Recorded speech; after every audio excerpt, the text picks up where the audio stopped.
மிதுனம் ராசி அன்பர்களே, உற்சாகமான நாள். புதிய முயற்சிகளை காலையிலேயே தொடங்கி விடுவது நல்லது. சிலருக்கு தெய்வ பிரார்த்தனைகளை நிறைவேற்றும் வாய்ப்பு ஏற்படும்.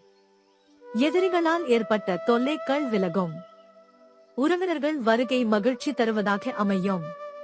சகோதர வகையில் எதிர்பார்த்த காரியம் சற்று இழுபறிக்கு பிறகு அனுகூலமாக முடியும். அலுவலகத்தில் பணிச்சுமை சற்று அதிகரிக்கும் என்றாலும் சக ஊழியர்கள் உதவி செய்வார்கள்.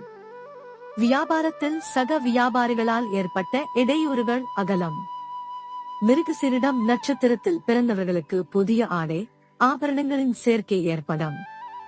திருவாதிரை நட்சத்திரத்தில் பிறந்தவர்கள் புதிய முயற்சிகளையும் பயணங்களையும் தவிர்க்கவும். புனர்பூசம் நட்சத்திரத்தில் பிறந்தவர்களுக்கு திடீர் செலவுகளால் கையிருப்பு கரையும். தினசரி உங்கள் ராசி பலன் தெரிந்து கொள்ள சப்ஸ்கிரைப்